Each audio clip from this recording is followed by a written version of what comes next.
To my upcoming book by the same title. My book will be coming out this fall or this winter, God willing, before the end of the 2017 calendar year, for sisters only, relationships and dating, the rule of romance. For some reason, I'm over here in Tokyo and I cannot sleep.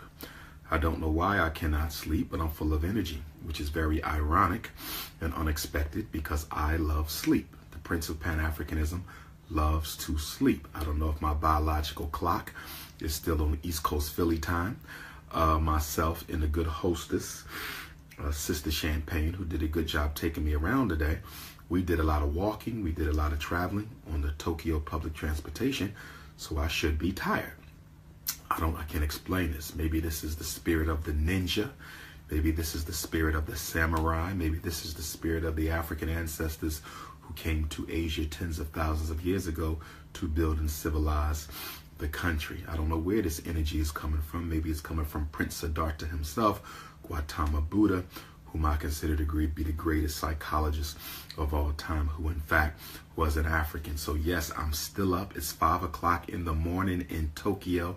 I can't believe I'm still up because I do not rise early and I love sleep. So how do you explain someone who does not rise early and who loves sleep to still be up at this time? I don't know how to explain it. But be that as it may, since I am up, I might as well teach. I am a teacher at heart. That's one of the reasons why we will be working to build the Frederick Douglass and Marcus Garvey RBG International Leadership Academy. So today I want to talk about something very important, and I want to talk about understanding white supremacy, the 11 essential principles of the code of white supremacy. White supremacy is a code. All white people participate in this code. All white people adhere to this code. And it is important for us as African people, in order to navigate this code, we must understand this code. One of the greatest miseducations against African people is the fact that we have not deciphered this code. We have not intergenerationally transmitted this code. We have not taught our children this code. And it is very important that we master the code of white supremacy so that we can decode the power structure, so that we can ultimately destroy it and rebuild it. So let's talk about this. The first principle of white supremacy that you have to understand, the first essential principle of white supremacy that we have to understand, and this is going to be difficult for a lot of you to understand this because we were raised in the church and we were raised in the masjid, and because all black religion, even African spirituality, all black religion is colorblind. And that is one of the biggest reasons why black religion has not been able to serve the best interests of African people, because our religion, which is so essential to us as a spiritual people, our religion is colorblind. So how can a people suffering from color prejudice be freed from that color prejudice when in fact their most critical institution, the church and the masjid, is colorblind? So it's going to be difficult for many of you to accept rule number 1 because of your indoctrination. But it is my job to wake you up and bring you into the consciousness of your indoctrination so it can be overthrown. Because only that which is understood can be overthrown. Only that which is understood can be destroyed. Only that which is understood can be ultimately refuted, rejected, and done away with. So the first rule, the first of the 11 essential principles of white supremacy, the first rule of the 11 essential principles of global white supremacy is that all white people are racist. All white people are racist. Now, I know I have some Europeans trolling my Instagram and my Facebook, and I don't mind you being here because you need to be educated again. Okay, you as Europeans, as Anglo-Saxons, as Jews, as Irish, as Portuguese, as Spaniards, as Italians, you need to be educated. But I do want my white visitors to understand that I overstand that no matter how educated you become, about your code of white supremacy, you will never violate that code, nor will you ever operate outside of that code, okay? Many black people are under the false, erroneous belief that if we educate white people about who we are, racism will cease to exist. Many of us as Africans believe that if we educate white people as to who we really are, racism will cease to exist. Well, I can assure you that that is a fallacy. I can assure you that that is a lie. I can assure you that that is nothing more than a fragment of your imagination. White people are already educated about who you are. That's why they are racist. You don't need to be racist against the people over whom you exercise superiority. Racism is not necessary when you're dealing with inferior people. Racism is only necessary when you are dealing with equals or people who are superior to you. The fact that we even have racism clearly connotates and denotes that African people are not inferior. You do not have to devise a system of authority, control, and domination in order to keep inferior people in check. When people are inferior to you, you don't even have to be conscious of them. Do you understand? So the fact that we have a system of global white supremacy clearly articulates and communicates to you that you are not inferior to Europeans. Facts.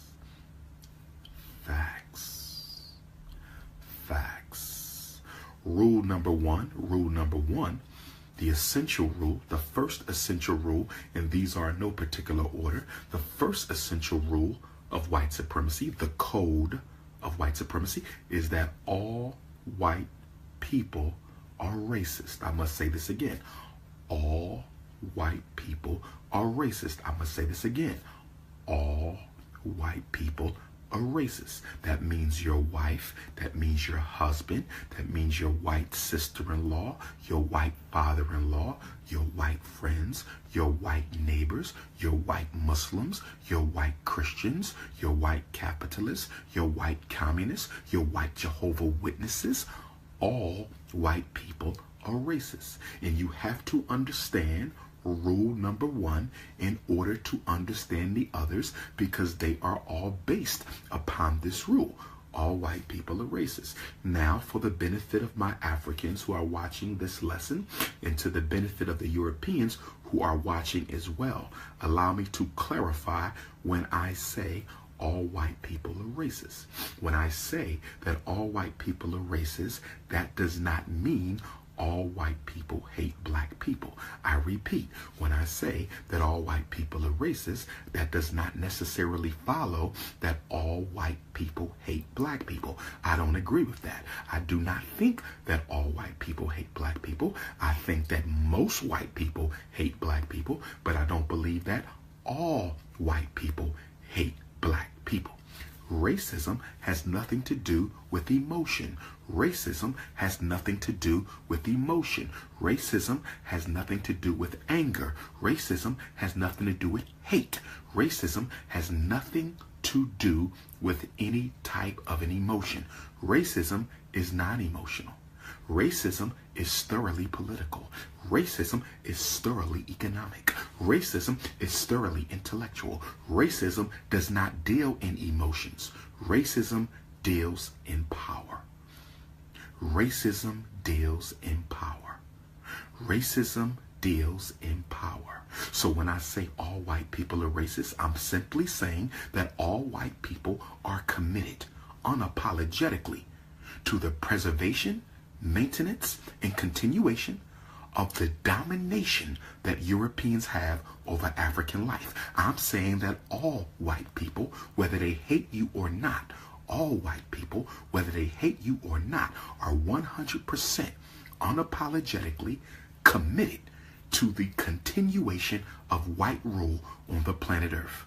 In other words, they are committed to the authority, they are committed to the power, they are committed to the legitimacy.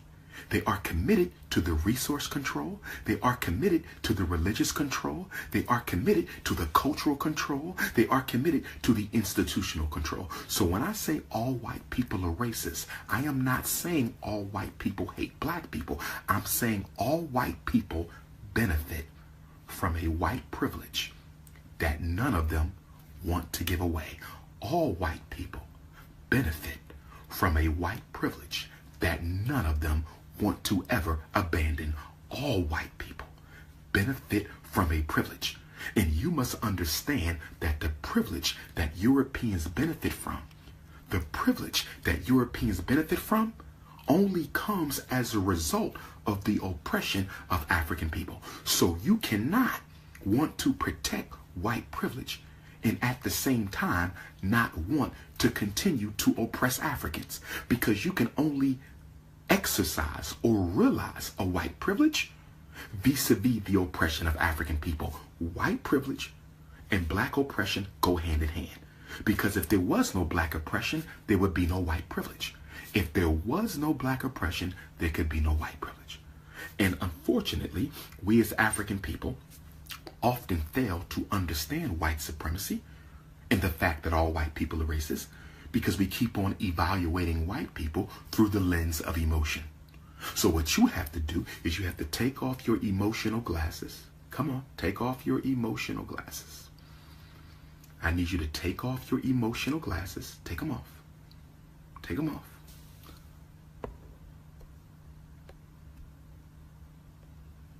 I need you to take off your emotional glasses and then put on your political glasses. Put on your political glasses, okay? You will never understand racism if you keep dealing with it from emotion. And because we keep on dealing with it from emotion, okay? And because we keep on dealing with it from emotion, we are often confused and tricked up whenever white people who we feel care about us, stay with me, when white people who we feel care about us, when white people who we feel care about us, okay, do things that clearly manifest their racism, we are confused. When white people who claim they care about us engage in thought or behavior, okay, that manifests racism, we are confused, because we say to ourselves that this is my white friend. I know they care about me. This is my white friend. I know that they care about me. Well, guess what? They may care about you as an individual African, but they don't care about us as an African people. I repeat, they may care about you as an individual African, but they don't care about us as an African people. They may care about you as an individual African. They don't care about us as an African people. And what you need to understand is that intergroup behavior is regulated by the power structure of their race. In other words, white people do not make policy. They do not make policy for individual black people. They make policy for the whole race. They make policy for the whole race. And you need to understand this, because when you understand that intergroup relationships is based on a power dynamic that does not yield to your personal emotional relationship with a white person, you begin to understand how insignificant your personal emotional relationship to a white person is. So when they do things against you, you should not take it personal, because it's not personal. It ain't about you. It's about them. Racism ain't personal. Racism is business. Racism ain't personal. Racism is business. Racism ain't personal. Racism is business. And this is exactly why. A white person can be nice to you and mistreat other black people. This is exactly why a white person can care about you and still create AIDS. They can care about you and still take the life of your child. They can care about you and still disadvantage your community. They can care about you and still miseducate our children, because you are confusing your individual personal emotional relationship with white folk with the relationship between the races. You are confusing your personal, irrelevant, insignificant relationship with Europeans. You're confusing that with the relationship that exists between the white race and the black race. It's time for you to wake up. And I was sent here to wake you up. And I am going to wake you up, even if it kills you.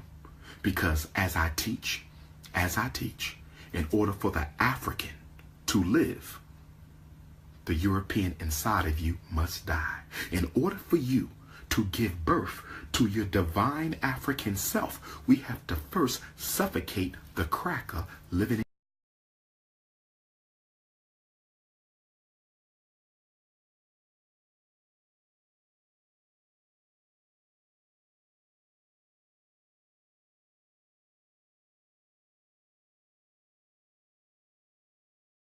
can never live. We can never live. You got to kill the cracker inside and for the African to live. Facts. Facts. So never again should I hear any of you talking about the good white people in your life. They may be good white people in your life, but when they deal with us as a race, this ain't personal. When they deal with us as a race, the code through which they deal with us is systematically implemented, and there are to be no aberrations to that code. There are to be no aberrations to that code. So your personal relationship with Europeans has nothing to do with their commitment. Your personal relationship to Europeans has nothing to do with their obligation. Your personal relationship to Europeans have absolutely nothing to do with the agenda of one race to destroy and oppress another. All white people are racist. Racism has nothing to do with emotion. Racism is all about power, and your personal relationship is irrelevant to the agenda that they have for African people. All policy is set for the group. It is not set for the individual. That's rule number one. Rule number two. White people do not share power with black people. White people do not share power with black people. Historically, we have seen this play out for the past thousands of years. We have seen this play out for the past hundreds of years. Okay? Okay? We've seen this play out time and time again. They came into Africa bearing gifts. They came into Africa bearing gifts, offering brotherhood and sisterhood. Look at Africa now. Look at Africa now. 5 centuries of destruction, 5 centuries of slavery, 5 centuries of colonialism, 5 centuries of resource rape, 5 centuries of European financial control. They don't share power with black people. Anytime a white person approaches an African claiming to want to go into a business undertaking together, you can bet your bottom dollar that you will be manipulated, you will be connived, and you will be deceived out of your share of equal ownership. They do not share power. If anyone disagrees with me, I challenge you. If anyone disagrees with me, I challenge you. Show me a country. Show me a corporation. Show me a business. Show me an enterprise. Show me a musical business. Show me land. Show me resources. Show me international trade. Show me government. Show me any undertaking in world history. Show me any undertaking in world history where the European has shared equally with Africans. Never, never, never. So whenever you hear anything about power sharing, let's look at South Africa, the Republic of South Africa. Shout out to my brothers and sisters in the Republic of South Africa, Johannesburg, Pretoria, Durban, Soweto, Alexandria, Cape Town, Eastern Cape, KwaZulu. I will be back in South Africa before the year is over to do my own Dr. Umar Johnson lectures. In South Africa, they say that they have a multiracial government. In South Africa, they say that they have a multiracial government. They claim that they share power.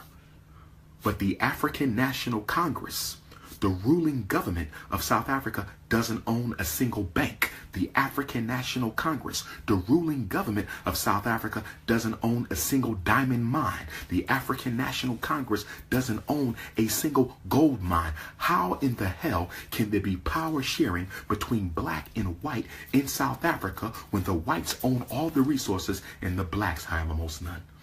They don't share power with Africans. And y'all need to wake up and smell the coffee. Y'all need to wake up and smell the coffee. I'll give you another example. Our beautiful black sister, Serena Williams. Our beautiful black sister, Serena Williams, who we love and respect. Okay? Greatest tennis player in history. She recently married a European. She's impregnated with this European. Now, marriages are business institutions. Serena Williams has much more wealth than her husband. Serena Williams has much more wealth than her husband. And even if she didn't, and I hate to say this because I don't want to see our sister hurt, but that man didn't marry her because he loves her. That man didn't marry her because she loves her. If she was not Serena Williams, the great tennis champion, they would not even be together. They would not even be together. So he's entering into this relationship as a military strategy to rob her of some of her wealth. You don't have to believe me. You don't have to believe me. Come back to me 10 years from now. Come back to me 20 years from now. Of course you don't think it's accurate because you don't understand white supremacy. Come back to me 10 years from now. They will no longer be married. They will no longer be married. And I don't wish that upon my sister, but I understand white supremacy, and she does not. He did not marry her because he loves her. That man is not intending to spend the rest of his life with Serena Williams. I promise you that. I promise you that. First of all, he don't even know what to do with all that. She need an unapologetically African alpha male to handle that. He can't handle that. He don't even know what to do with that.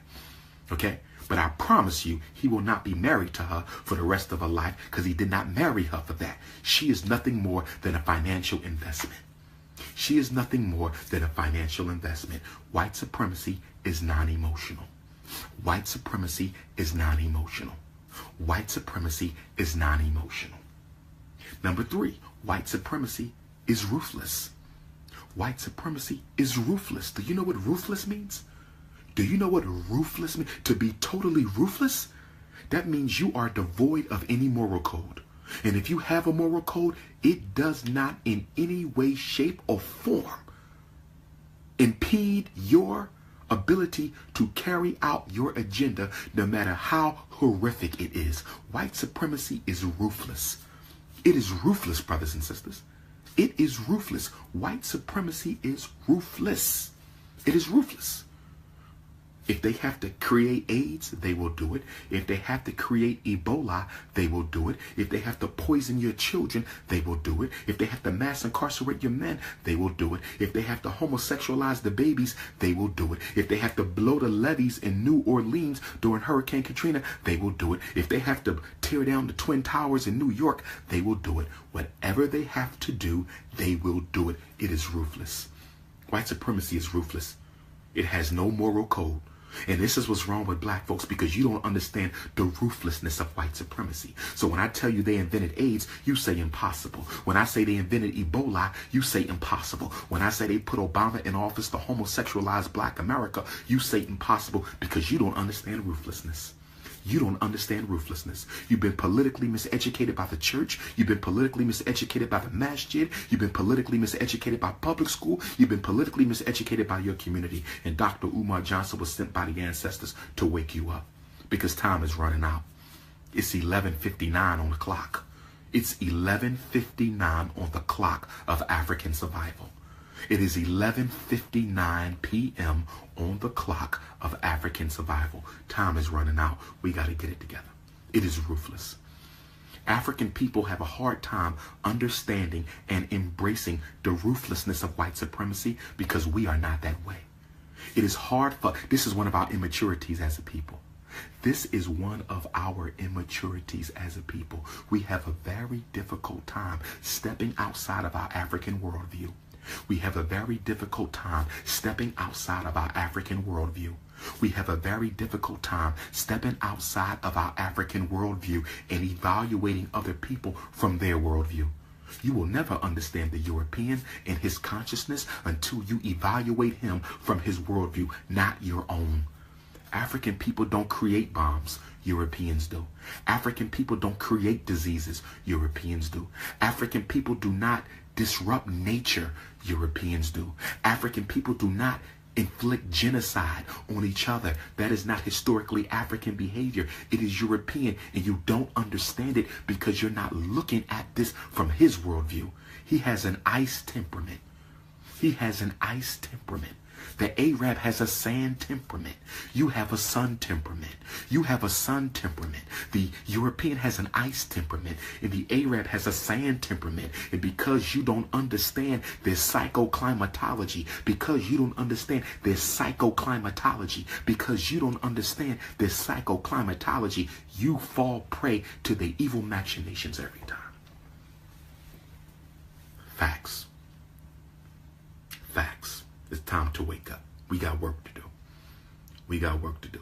If you want to be a Moor, be a Moor. I'm not a Moor. You want to be a Hebrew, be a Hebrew. I'm not a Hebrew. I am an African. That's an AFRICAN. That's what I am. I respect your right to identify as you choose, but you will not troll my page. I will block your ass if you come again. I am not no Moor. The word Moor means black. It is an adjective. No different than Negro, no different than black. It is an adjective. It is not a noun. Stay off my page with the nonsense. Take your anti-African agendas off of my page. On this page, we do unapologetically African. On this page, we are 100% happy to be African. I respect you. Take it elsewhere. We Africans here. I'm repping the RBG. I'm not waving your flag, and I'm not waving your flag. I'm repping RBG. Show respect or get thrown out. The choice is yours. Don't do it again. Don't do it again. The most requested black scholar on this planet is a Garveyite. The most requested black scholar on this planet is a Garveyite. The most requested black scholar on this planet is a Garveyite. Take it or leave it. Now let's get back to the lesson. So we've dealt with the ruthlessness of white supremacy. We've dealt with the ruthlessness. Psychoclimatology. You got to learn how to spell, my queen. Psychoclimatology. I love you. Rule number 4. The fourth principle of white supremacy. White supremacy is deceptive. It is cunning. It is evasive. White supremacy is totally militaristic. The culture of white supremacy, European culture, is totally militaristic. It is totally militaristic. It is deceptive. It is cunning. It is evasive. It uses coded language. It uses double talk. It lies in your face and smiles behind your back. It will grin in your face and stab you in the back. Toussaint L'Ouverture. Toussaint L'Ouverture, the leader of the Haitian Revolution, which began on 8/21/1791. Toussaint L'Ouverture. He gets a message from Napoleon Bonaparte. He says, Toussaint, after all, we are brothers. Napoleon Bonaparte sends a message to Toussaint L'Ouverture at the height of the Haitian Revolution, and he says, we're both Frenchmen. You were a soldier in the French army. Let's sit down and reason. If I need to respect Haiti as an independent government, I will respect Haiti as an independent government. But let us sit down like the Frenchmen we are. Let's sit down like brothers. Toussaint, you are my brother. I am your brother. You served in my army before. It's no need for us to be killing each other. This is Napoleon talking to Toussaint L'Ouverture. Toussaint L'Ouverture fell for the bullshit. Toussaint L'Ouverture fell for the bullshit. Toussaint L'Ouverture fell for the bullshit. He went to France, and we never heard from him or seen him again. He went to France, and we never heard from or saw him again. Why? Because he allowed Napoleon Bonaparte to psychologically disarm him. Just like our ancestors on the continent, when the Europeans showed up, we allowed them to psychologically disarm us. Many of you black men dating and married to white women, you allowed Europeans and your white women to psychologically disarm you. And you know why they're so able to psychologically disarm us? Because our religion has already made us believe that race is irrelevant. Our religions have already made us believe that race is irrelevant. Our religions have already made us believe that race is irrelevant. For my Instagram family, because I know you love and support the Prince of Pan-Africanism, I'm going to let you handle the European trolls on the page, all right? So I want you to intellectually beat their ass as long as they stay on this page, okay? Now, for the ones who are just listening and learning, we're not going to mess with them. We respect that. But for the ones who trolling, I'm going to leave that to my Instagram family to get in that ass, okay? We going to handle that.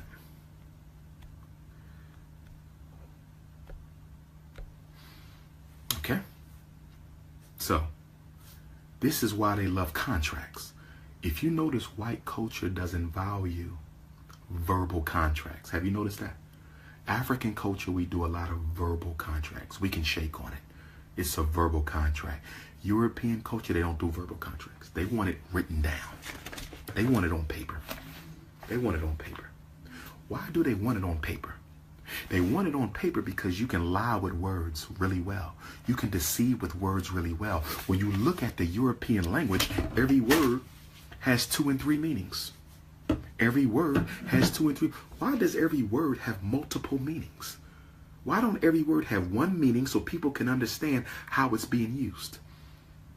Why don't every word in their language have one meaning so people can understand how it's being used? You know why it doesn't have one meaning? Because their language, like their culture, is based on technology.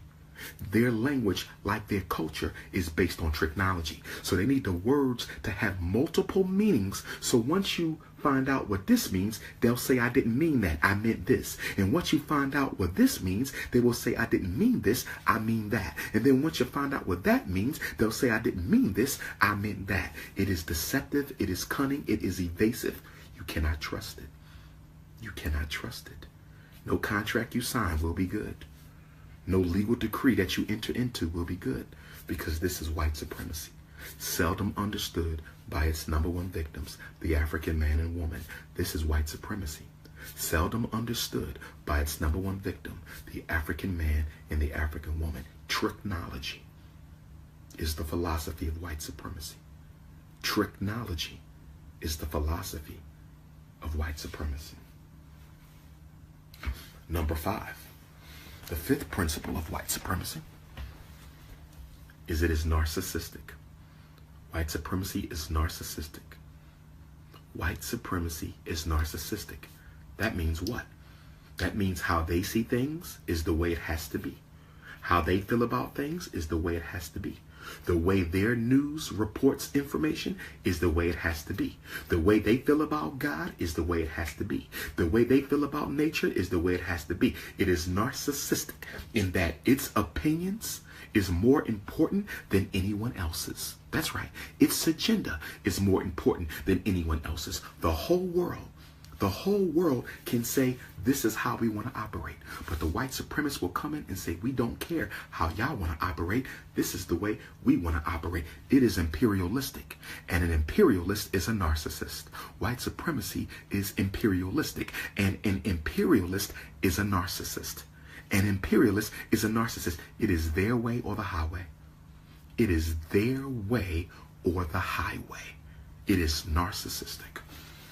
This is why many white intellectuals cannot stand to be challenged by an African intellectual. This is why many Eurocentric intellectuals cannot stand to be challenged by an African intellectual, because their narcissism suggests that who are you? Who are you to question me?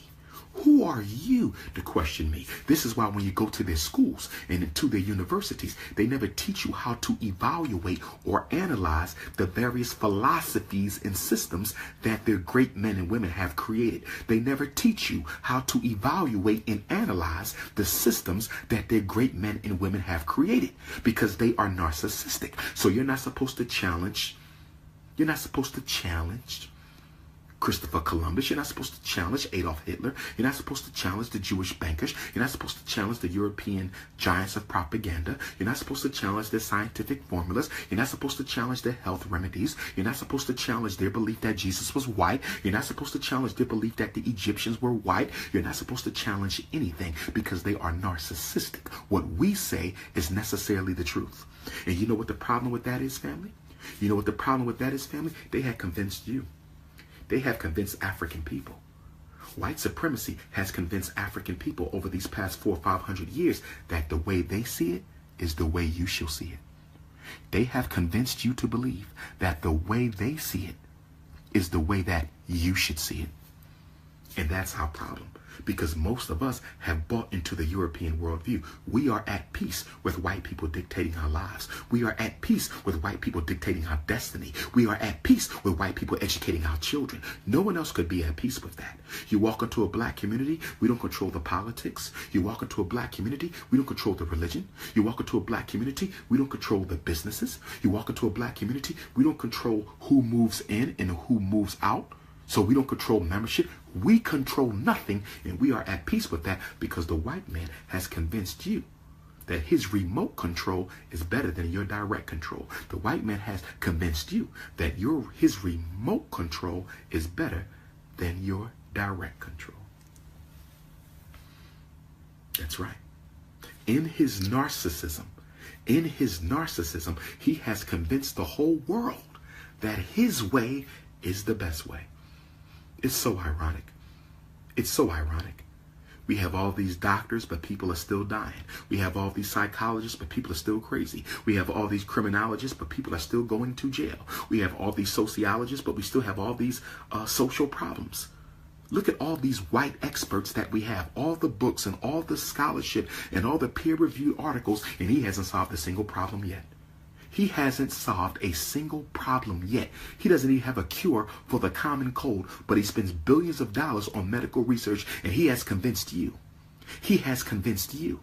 He has convinced you that his way is the best way. He has no solutions.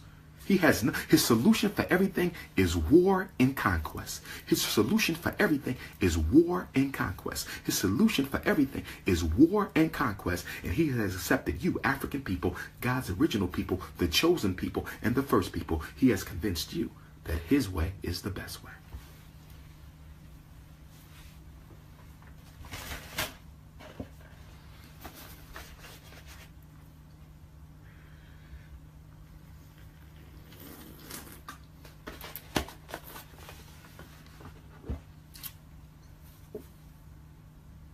Number 6.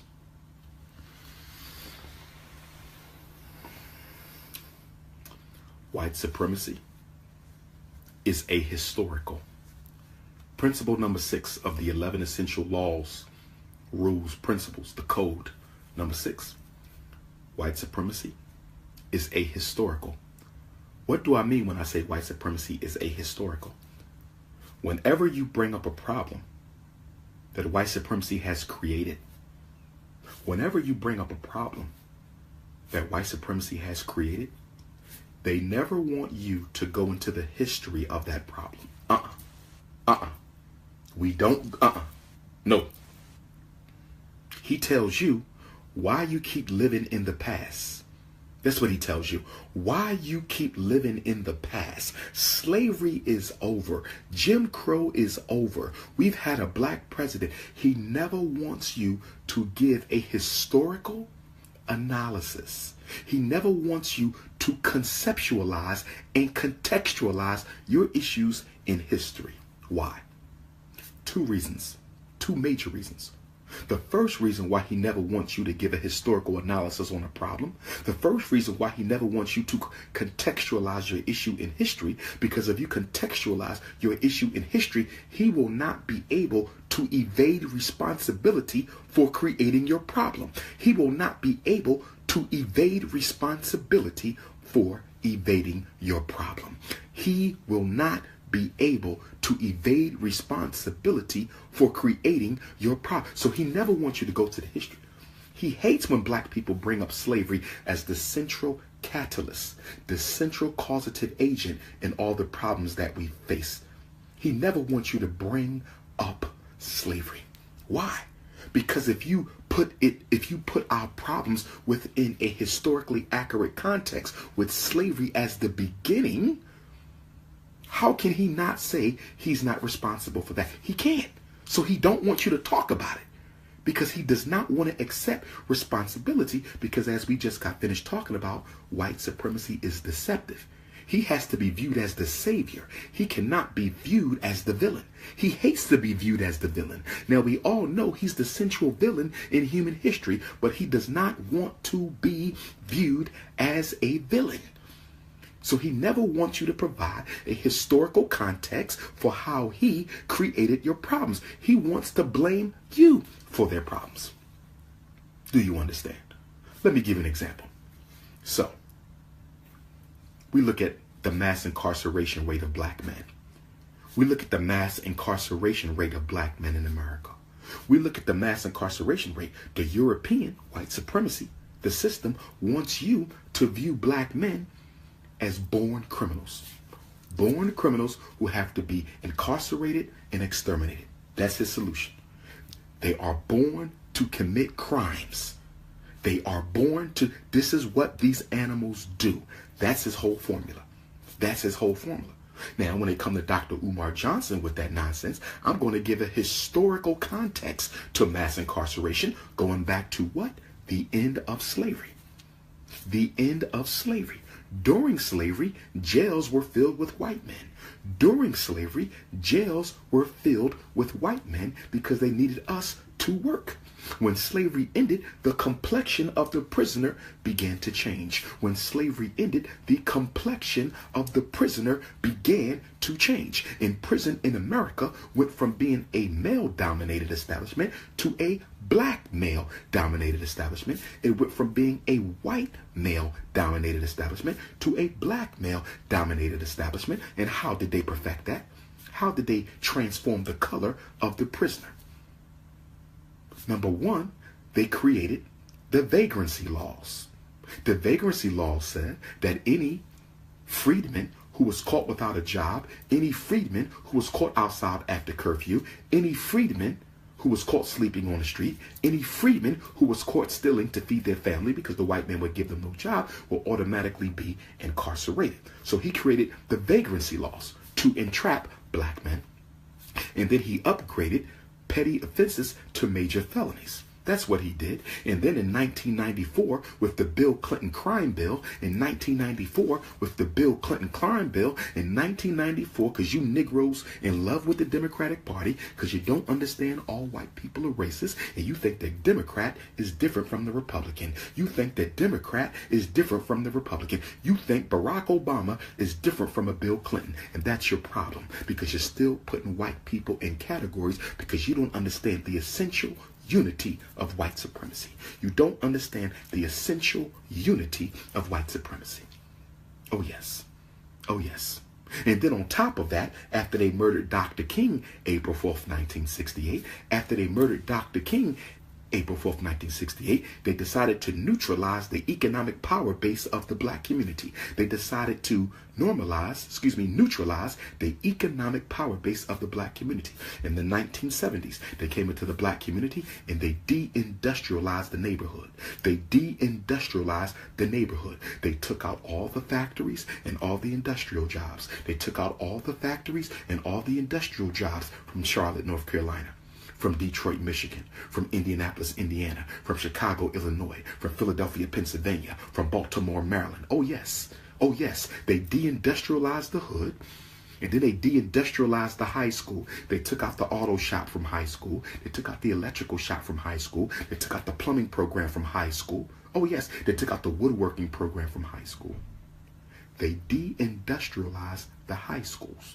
And then after they deindustrialized the high school, the CIA brought crack cocaine in 1980 into the black community. Crack cocaine in 1980. And then 1994, Bill Clinton crime bill. 1994, Bill Clinton crime bill. So if you look at the history of mass incarceration, you will see that the mass incarceration of black men was engineered by white supremacy. We are not responsible for that. Criminals are not born. Criminals are made. We are not responsible for that. Criminals are not born. Criminals are made. We are not responsible for that. Criminals are not born. Criminals are made. Facts. Facts. Who were the criminals in the 1930s and 40s? Was Meyer Lansky black? Was Lucky Luciano black? Was Al Capone black? Was Bugsy Siegel black? Weren't they selling drugs? Weren't they running gangs? Weren't they running rackets? Weren't they breaking the law? Wasn't they evading taxes? Everything we're accused of doing today, they did it almost 100 years ago. But in the 1940s, the American government decided that they needed to unify under a white ethos. The American government decided that we need to bring all white people under the banner of whiteness. Whiteness as a weapon. And so they upgraded the Irish to white, and to reward them with their new white status, they gave them the police departments in the inner cities. They gave them the police departments in the inner cities. Someone needs to do a systematic analysis on the cultural ethnicity of the police who kill black people. Okay? George Zimmerman, I believe, was half Jewish. Darren Wilson was of what ethnicity? The officer that killed Tamir Rice, of what ethnicity? The officers that choked Sandra Bland, of what ethnicity? And you will find Jewish, Irish, and Italians predominantly, because they gave the police department to the Irish. And then they gave the fire department to the Italian. They gave the fire department to the Italian, and they gave the European Jews the civil service jobs. The civil service jobs. This is the history. This is the history. You understand? But they don't want you to do a historical analysis. He's ahistorical. He never wants you to go back. He never wants you to go back. He don't want you to say, well, let's go to Nile Valley culture.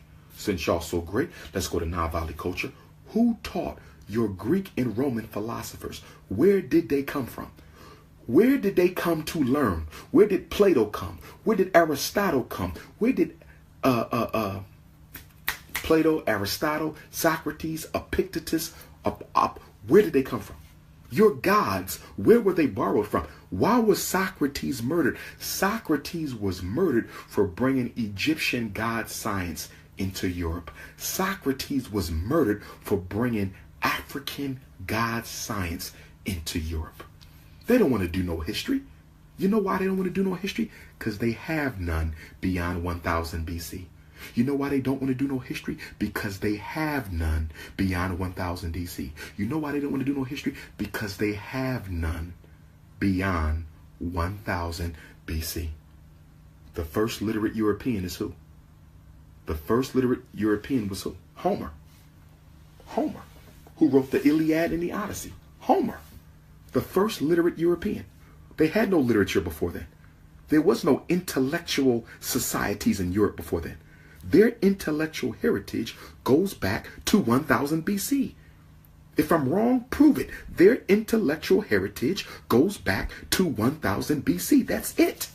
Most of the pyramids were already built by then. We have already mapped the stars by then. We done already created spirituality by then, mathematics by then. They don't have nothing before 1000 BC, so they don't want you talking no history, because they can't go beyond 1000 BC. Facts. And I see some of my white visitors. Good afternoon.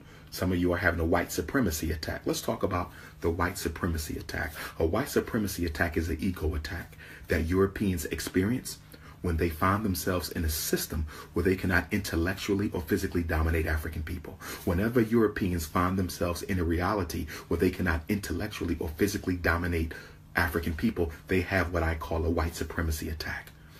Okay, their mind go crazy, they start sweating, they get angry, they start yelling, they don't know what to do because they benefit from white privilege their whole life. They benefit from white privilege their whole life, that when they come into a situation where the white privilege does not benefit them, they have a white supremacy attack. So some of my white visitors on Instagram are having a white supremacy attack. Maybe you should get you some cold water. Maybe you should get you some cold water. Better yet, get your ass off my page. Better yet, get your ass off my page. The truth hurts. The truth hurts.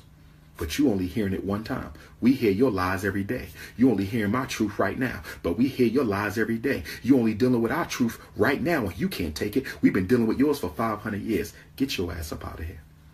You go and tell them that all the scared Negroes are dead.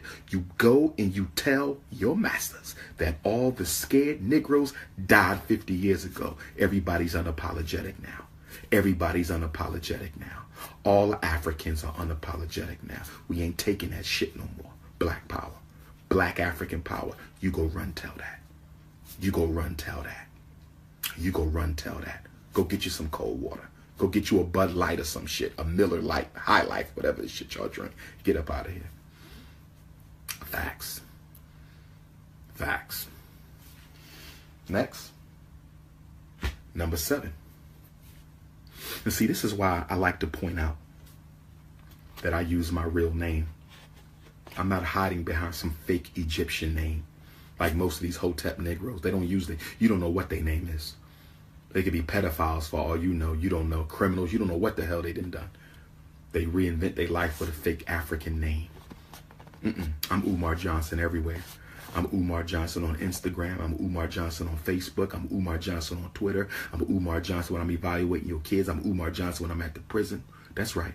I'm Umar Johnson when I'm battling Europeans. You know who I am. Okay, I ain't got no fake name hiding behind a fake name. I'm real. My life is real. You should try being real. It works.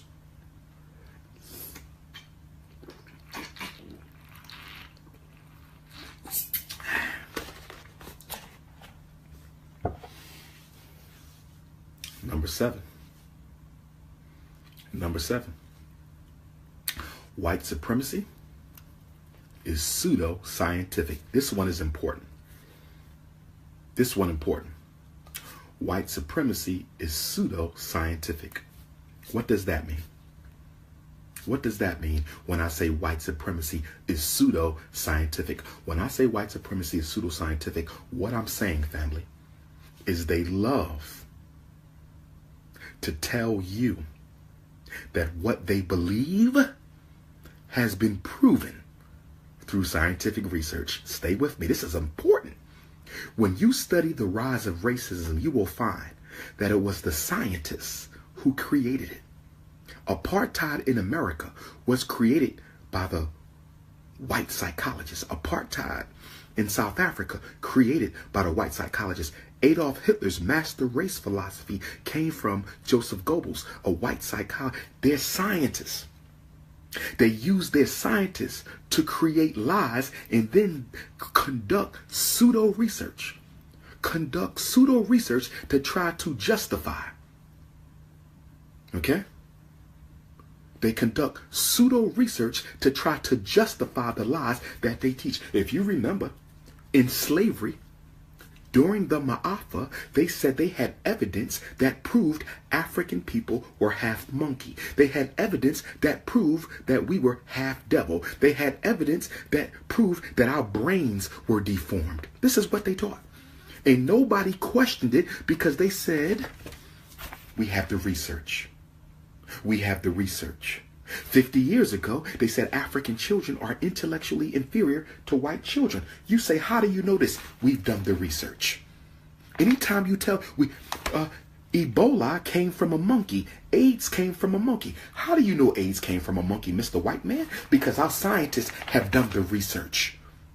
Our scientists have done the research. Hey, Mr. White Man, there's certain things that we shouldn't eat. It's not good for African body and African DNA. You should not even sell these things. People should not even be allowed to include these ingredients in food. No, it's okay. It's perfectly healthy. How do you know? We've done the research. And so they have been able to get people to back off of challenging their conclusions, because every time you challenge white folk on what they believe, they bring out their fake science. They bring out their fake science. And we got Negroes in the conscious community. We got Negroes in the conscious community running around asking Dr. Umar Johnson, where is your research to prove ADHD ain't real? Asking Dr. Umar Johnson, the top black school psychologist in America, where is your research to prove learning disabilities don't exist? Where is your research to prove that there's a school? This is what you Negroes do. Caught up in the white man's science. Caught up in the white man's science. We need to see research. They said, we read Dr. Umar Johnson's book and we didn't find any studies. You know why you didn't find no damn studies? Because I've been doing this for 20 years. I am the damn study. I don't need no white man from no university to support my findings. I speak the truth. As African people, our bar is not research. As African people, our bar is truth.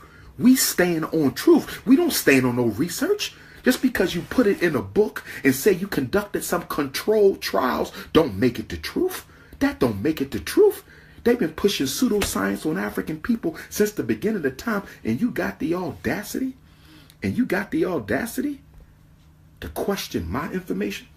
I was attacked a couple weeks ago by a light-skinned supremacist scholar who said I don't include no research in his books, but he include research in his. Well, if he want to quote white folks, he can quote white folks.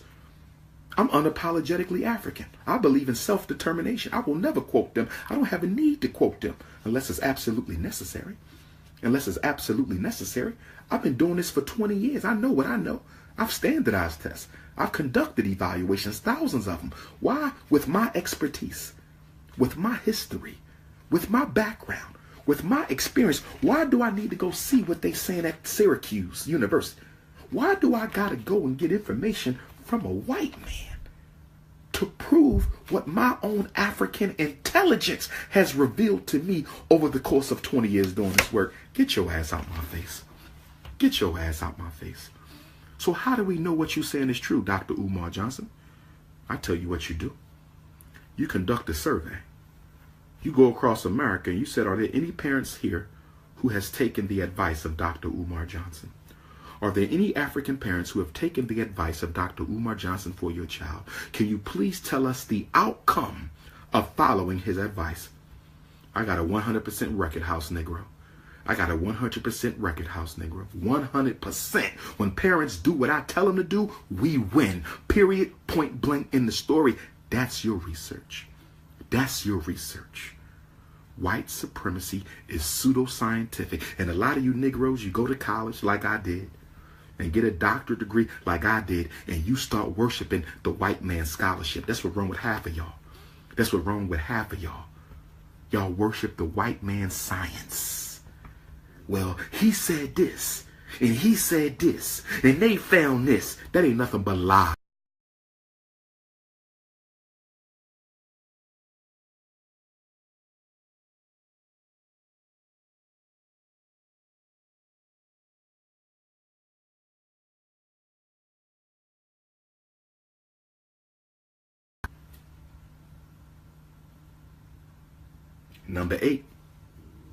Number eight, white supremacy is totalitarian and dictatorial.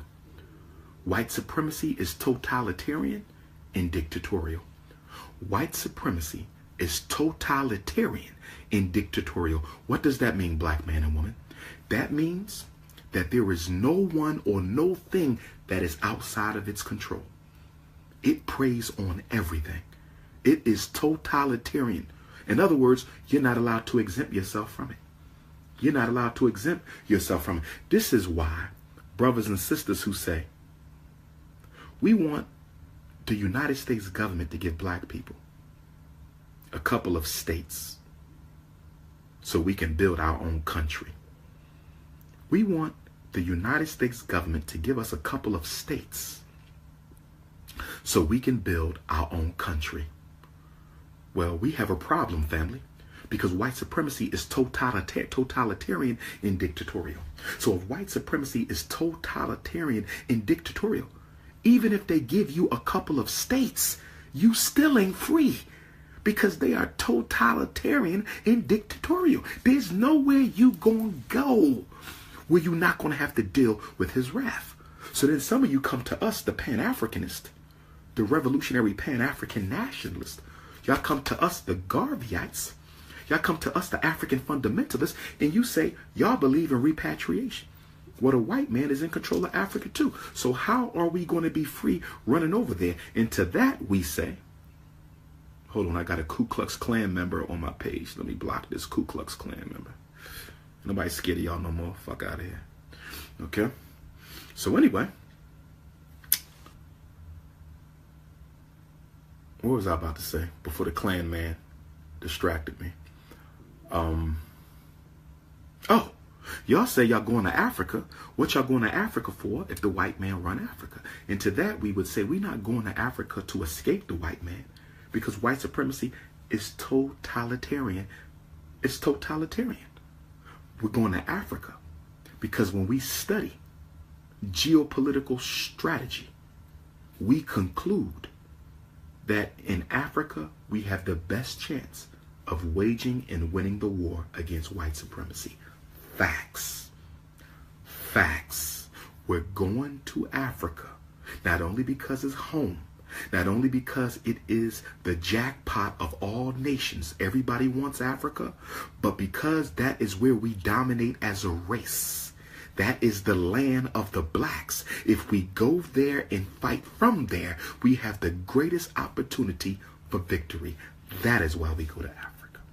Not to run away, but to increase the chances of victory. That is why we go. Facts. It's totalitarian. It's totalitarian. Okay? And because it is totalitarian, black bourgeoisies fail to realize that once they use them against us, they coming for them. See, Oprah and Barack and all these black bourgeoisies, they don't realize that you're not in. If you think you're in, go ask Bill Cosby. If you think you're in, go ask Bill Cosby. If you think you're in, go ask Bill Cosby. He thought he was in. He thought he was in. Bill Cosby made his career off of making white folks laugh. And when black people stood up against racism, he defended the system and told us to go somewhere else and stop blaming racism. And now look, racism done bit him in the ass. Racism done bit Bill Cosby in the ass. Why? Why? Because it is a total system to oppress and exterminate Africans. White supremacy is total. Barack Obama not exempt. Oprah Winfrey not exempt. LeBron James not exempt. Steph Curry not exempt. Bill Cosby not exempt. It is total. It is total. It is a total system.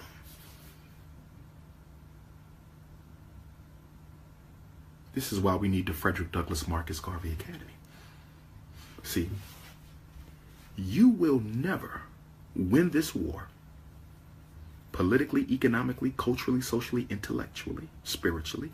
You will never win this war until you educate your own children.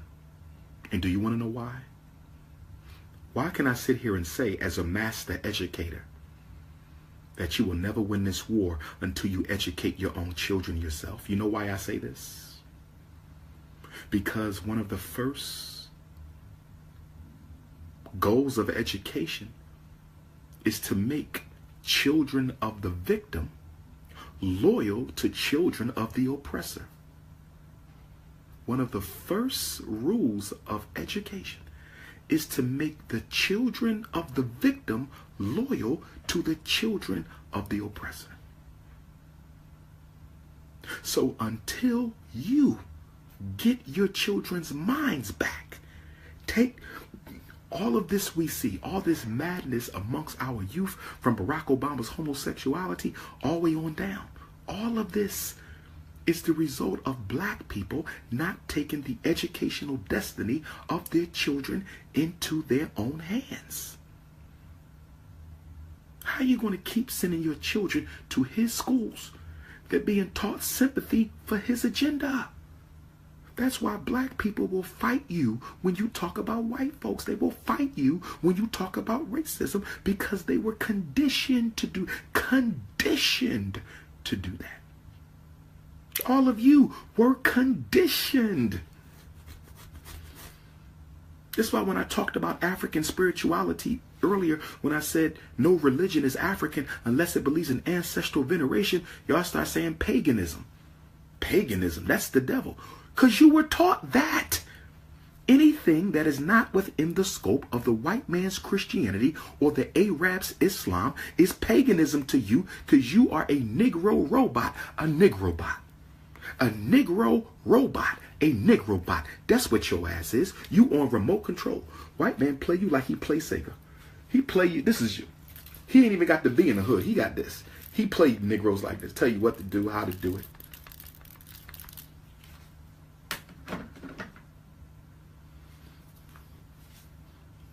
Negroes beating me down. Talking about where the school at. Like I can open and run a school on $500,000. Are you crazy?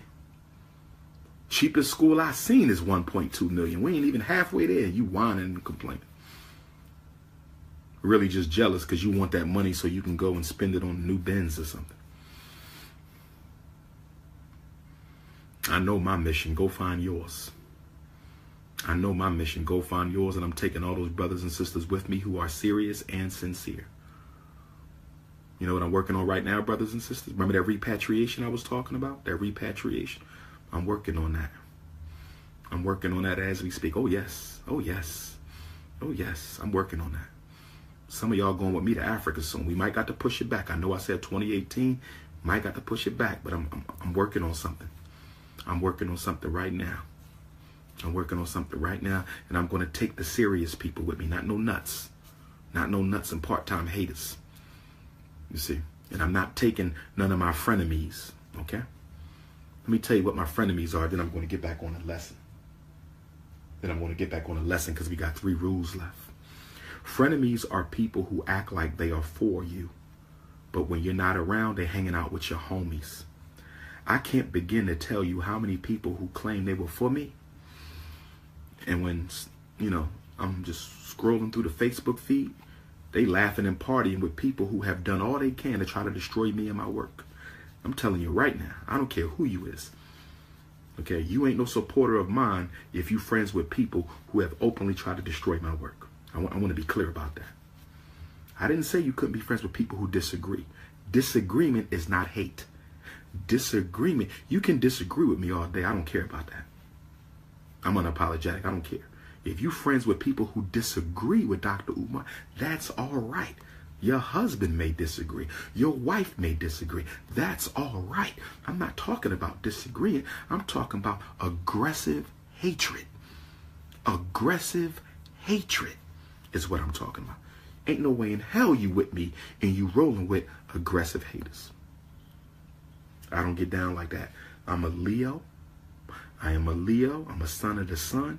And loyalty is very important. Loyalty is very important. Loyalty is very important. Okay? Let's keep on going. The 9th rule of white supremacy. White supremacy is propagandistic. White supremacy is propagandistic. What do I mean when I say white supremacy is propagandistic? When I say white supremacy is propagandistic, I'm saying that they control the flow of information to serve their agenda. They own CNN, they own Fox, they own USA Today, they own the New York Times, they own the LA Times, they own the black newspapers, they own cable. They control the flow of information, and in controlling the flow of information, they control the consciousness of the people. By controlling the flow of information, they control the consciousness. The consciousness. They control the consciousness of the people. They control the consciousness of the people. They control the consciousness of a people. You understand? They control the images of black people, because y'all don't understand that media is not entertainment. Media is political programming. Every TV show, political programming. Every rap song, political programming. Every newspaper article, political programming. Remember, I've taught you before that before you exterminate the body, you must exterminate the image in popular culture. Before you kill black men, you must exterminate the image of black men in popular culture. Before you kill black women, you must exterminate the image of black women in popular culture. And this is why I would argue that they have all these reality shows. Reality shows were invented to kill the image of the black woman. Gangsta rap was invented to kill the image of the black man. Reality shows was invented to kill the image of the black woman. And gangsta rap was invented to kill the image of the black male. Every rap song you listen to, it ain't nothing but killing other black men, going to jail, selling dope, exploiting women and worshiping materialism. Every damn song you hear, different artists, different beat, different flow, same message. Indoctrination. And y'all let y'all children listen to this all day long. Look at the reality shows. All the women are thirsty. They ain't got no man, can't find a man, can't trust man, long weave, materialistic, sexually objectifying their body. Look at these images. And you know what's so sad about this, African people? Do you know what's so sad about this, African people? We are participating in the extermination of our own selves. We are the first people in human history marked for genocide who participated in the extermination of their own image. You're the first people. You can't name another people in human history who were marked for extermination and gladly and willingly participated in the extermination of their own selves. I'm not here to be your friend. I'm here to wake you up. I'm not here to be your friend. I'm here to wake you up. I'm not here to be your friend. I am here to wake you up. 10th principle. Principle number 10. White supremacy is unjust. U-N-J-U-S-T.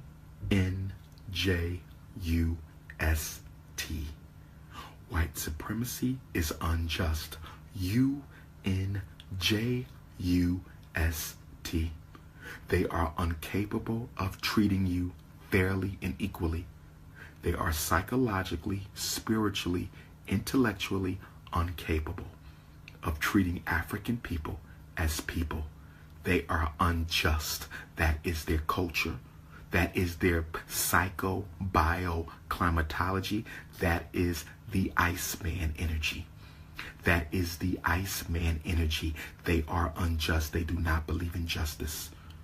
There will be no reparations unless you fight for it. They don't believe in justice. There will be no apologies for slavery unless you fight for it. They don't believe in justice. You will never win against racism in court. They don't believe in justice. You can't have white supremacy and justice in the same time, in the same space. They are incompatible. White supremacy is unjust. You can't have justice and white supremacy together in the same place. Y'all need to understand this. Y'all need to understand this. They cannot coexist. One is unjust, one is just. They can't mix. It's oil and water. If you want justice, you have to destroy white supremacy. If you want justice, you have to destroy white supremacy. They don't believe in freedom, justice, or equality. They believe in power, control, and authority. I said they don't believe in freedom, justice, and equality. They believe in power, control, and authority. If you believe me to be wrong, produce your evidence. If you believe me to be wrong, produce your evidence. I've studied them. I've studied them. We will be celebrating 400 years since the first ancestor was dropped off in the 13 colonies that have become the United States of America. On August the 21st of 2019, that's less than 2 years from now, we will be remembering 400 years of white supremacy, and we still don't understand it. We still don't understand it. We still don't understand it. No justice can come from this system. No justice can. No justice can. These are the facts, and they are undisputed. Last principle. Principle number 11. Last principle. Principle number 11.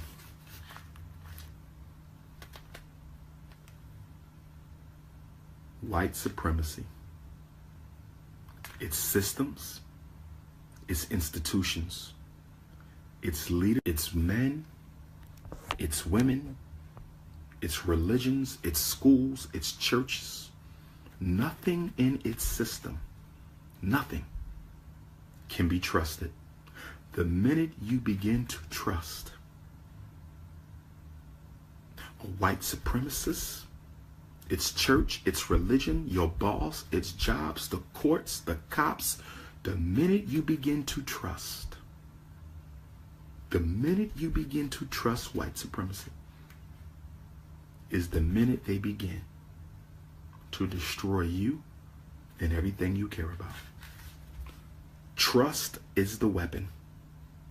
Trust in American democracy. Trust in American justice. Trust in white Jesus. Trust in Barack Obama. Trust in Donald Trump. Trust the system. That's what bourgeois Negroes always telling you. Trust the system. Yeah, the police shot him, but they're going to do an investigation, and that investigation will let us know if the police unnecessarily took his life. Trust, trust, trust. Who the hell you know with any common sense trusts their enemy? Who do you know with any common sense is going to trust their enemy? You do not trust white supremacy, its agents, or its institutions. You do not trust white supremacy, its agents, or its institutions. The minute you begin to trust is the minute they begin to destroy you.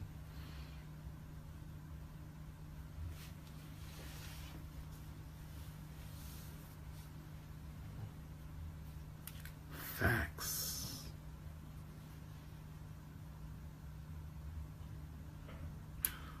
On that note, brothers and sisters, it's 6:45 a.m. Has the sun come up? The sun is coming up in Tokyo. I'm full of energy though. I speak tonight here in Tokyo. Okay, but I don't know why I'm not sleepy. I don't know. I should be sleepy, but I'm not sleepy. Okay. I might be back with another tutorial. Also, to the other brothers in the conscious community, please stop stealing my intellectual material. People be sending me clips of y'all. Y'all be stealing my quotes, stealing my statements, stealing my information. I mean, don't get me wrong. There's nothing totally new under the sun. But at least you can do is try to hide the fact you're using my information. You feel me? Some of y'all don't, I don't even rock with you and you using my information. Like, that came right out my mouth. Like, I know y'all watch me and I know y'all study me and I ain't got no problem with that. But if you're going to quote me in your interviews and in your lectures and in your live feeds, then you're going to have to give me credit. Y'all take my hashtags and use them. Y'all take my quotes and use them. I mean, damn. Where the honor amongst thieves at? But nonetheless, Brooklyn, New York City, Friday, June 2nd. Get your tickets. Brooklyn, New York City, Friday, June 2nd. Get your tickets. Brown Memorial Baptist Church, 52 Gates Avenue in Brooklyn. That'll be my first stop from Asia. Can't wait to get to Brooklyn. I'm coming straight to you. Brooklyn, I'm coming straight to you from China, June 2nd. Bronx, Harlem, Manhattan, Queens, Staten Island, Long Island, Money Earning, Mount Vernon, be up in the building. Jersey, be up in the building. Okay. Coming to you. Detroit for the National Independent Black Parent Association Training Conference. I'm hoping a lot of you from around the country join us in Detroit for the National Independent Black Parent Association Training Conference. Okay, Ireland. I done seen you a couple times, Ireland. We can do a lecture in Ireland. I'm going to be in the UK. So what you can do is send me a message and I'll put you in contact with my United Kingdom host, my organizer, the good sister, and we'll try to get up to Ireland while we over in the UK. I ain't got no problem coming to Ireland. Okay? So just get me, hook me up with that. All right? But June 9th and 10th in Detroit, we need y'all to come on out. It's a national conference to train you. Dr. Umar Johnson will be training you to come back home and be a leader, to be a leader of the National Independent Black Parent Association where you live, to be a leader of the National Independent Black Parent Association where you live. You can register now. princeofpanafricanism.eventbrite.com. If you want to go to Africa with me, we're going to Ghana, Togo, and Benin. If you want to go to Africa with me, we're going to Ghana, Togo, and Benin, July 27th to August the 10th. Ghana, Togo, and Benin, July 27th to August the 10th. Okay, text me, email me. I will send you the link. It's not too late. You can still register. We hype. We going to Africa. Let's get it popping. Okay, the Black College and Consciousness Tour for your sons or daughters. You can register now. $2,000, $1,000 now, and another $1,000 is due by the 18th of June. $1,000 now, and another $1,000 is due by the 18th of June. Don't tell me you ain't got the money. You got the money for your weave. You got the money for your car note. You had the money for your New Year's party. You had your money for the 4th of July. You had your Easter money. You got your Christmas money. Just be honest and say, my child ain't worth it. Just say it. I'm not interested in spending that kind of money on my child. My money goes on materialism. My money don't go on making my child no black conscious, getting them ready for college. I don't spend money on that. Just be honest with yourself. Don't make excuses. You don't value your child's consciousness. You don't value your child's future. You don't value your child's knowledge yourself. Just be honest with yourself. But for those of you who do value, you can go ahead and register now. drumarjohnson.com. Click on Eventbrite, or you can go straight to Eventbrite at princeofpanafricanism.eventbrite.com. Seattle, Seattle, Seattle. I'll be in Seattle for the first time in 4 years. The Juneteenth Power Lecture. I'm hoping the whole state of Washington come out. I'm hoping Oregon come out. I'm hoping my Portland family come out on June 17th. That's a Saturday, June 17th, Seattle. And of course, Minneapolis, Minnesota. Minneapolis, Minnesota on Wednesday. Minneapolis, Minnesota on Wednesday, the 14th. I'm hoping to see y'all. And then Washington, D.C. for Power Talk. For my brothers and sisters who are down in the DMV, I'll be speaking at Power Talk, Washington, D.C. on Saturday, June the 24th. Power Talk, Washington, D.C., Saturday, June the 24th. Make sure you donate to the Frederick Douglass and Marcus Garvey Academy, and we're going to keep it popping. All right? So I might go downstairs and get me some breakfast, some Tokyo breakfast. I don't know what they're going to be cooking. You know what I mean? Maybe they got some grits and eggs down there. Give me this Tokyo breakfast, and we're going to see what's popping. You can add me on WhatsApp if you need to hit me. You can add me on WhatsApp if you need to hit me. 215-989-9858. 215-989-9858. Speaking requests. Some sisters said they want me to come and do the For Sisters Only seminar. You can email that directly to Dr. Umar Speaks at Yahoo. DRUMAR Speaks. DRUMAR Speaks at yahoo.com.